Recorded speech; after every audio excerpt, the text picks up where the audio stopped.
कायनात की वसातों और आखिरी हुदूद तक पहुंचने की जुस्तजू में मसरूफ़ इंसान आज तक निज़ाम कायनात के बारे में तरह तरह के मफरूज़े और नज़रिया कायम करता और फिर वक्त के साथ उन्हें तब्दील करता आया है। कायनात एक ही है या बहुत सी जहां आबाद हैं, ये साइंसदानों और फ़लसफ़ियों के लिए हमेशा से एक बड़ा सवाल बना रहा है।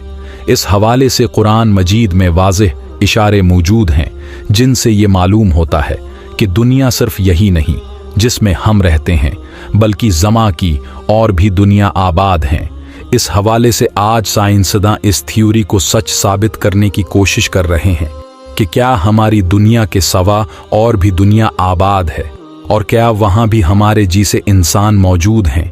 अल्लाह ने इस सवाल का जवाब देते हुए अपने मुक़द्दस किताब में फरमाया, अल्लाह वो है जिसने 7 आसमान पैदा किए और उनके मानंद ज़मीनें भी उनके दरमियान हुक्म नाजिल होता है, ताकि तुम जान लो कि बेशक अल्लाह हर चीज़ पर कुदरत रखने वाला है।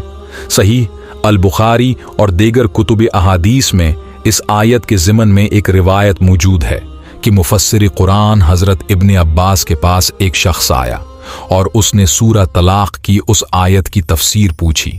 हज़रत इब्न अब्बास खामोश रहे।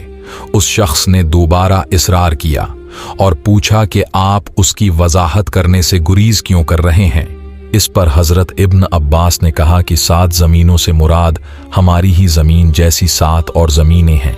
हर ज़मीन पर हमारे पैगंबर मोहम्मद सल्लल्लाहु अलैहि वसल्लम की तरह एक रसूल आए हैं। हज़रत आदम की तरह वहाँ भी आदम, नूह की तरह उन ज़मीनों पर भी नूह, इसी तरह इब्राहीम, मूसा और ईसा अलैहिस्सलाम की तरह वहाँ भी नबी माबूद हुए।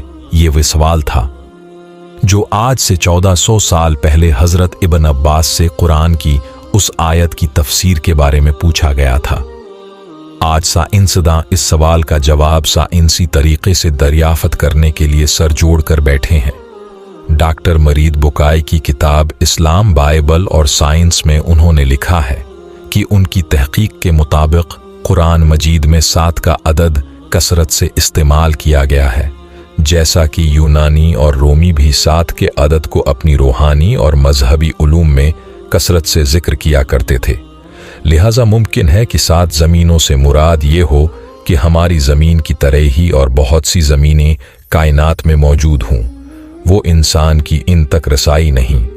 आज साइंस के मुताबिक बेशुमार दूसरे सैयारे की तरह बेशुमार सैयारे इस कायनात में बिखरी पड़ी हैं और हमारा निज़ाम शमसी उस पूरी कायनात का सिर्फ एक छोटा सा टुकड़ा भी नहीं है। दरअसल साहिल समंदर में रेत के ज़रात कम हैं, मगर कायनात में प्लेनेट, सैयारे और सूरज वगैरह इससे कई ज़्यादा हैं।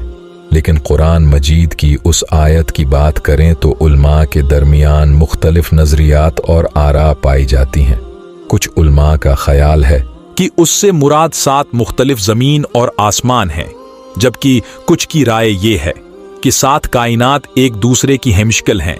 यानी अगर ज़ीद नामी एक आदमी उस ज़मीन पर मौजूद है तो वो मज़ीद 6 ज़मीनों पर भी मौजूद होगा। सूफिया किराम के यहाँ भी 7 ज़मीनों और आसमानों और 7 आदम और हवा का तस्वर मिलता है। लिहाजा मशहूर सूफ़ी बुज़ुर्ग शेख इब्न अरबी के मुताल्लिक़ एक मशहूर वाक़या नक़ल हुआ है। शेख इब्न अरबी फरमाते हैं कि मैंने एक मर्तबा एक ऐसी कौम के साथ बीत अल्लाह का तवाफ़ किया कि जिनको मैं नहीं जानता था। उनमें से एक ने मुझसे कहा कि क्या तुम मुझे जानते हो? मैंने कहा कि नहीं। उसने कहा कि मैं तुम्हारे सबसे औलीन आबाओ इजदाद में से हूँ। मैंने पूछा तुम्हें मरे हुए कितना अरसा गुजर चुका है? उसने कहा 40,000 साल से कुछ ज़्यादा। मैंने कहा आदम अलैहिस्सलाम को तो इतना ज़माना नहीं गुजरा।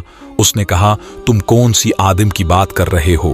क्या तुम उस आदम के कह रहे हो जो तुमसे करीब हैं या किसी और आदम के मुताल्लिक़? लिहाजा शेख इब्न अरबी फरमाते हैं कि मैंने जब उसकी ये बात सुनी तो मुझे वे हदीस याद आ गई कि इस कायनात में 7 ज़मीन, 7 आसमान और हर ज़मीन पर आदम हुआ भेजे गए हैं।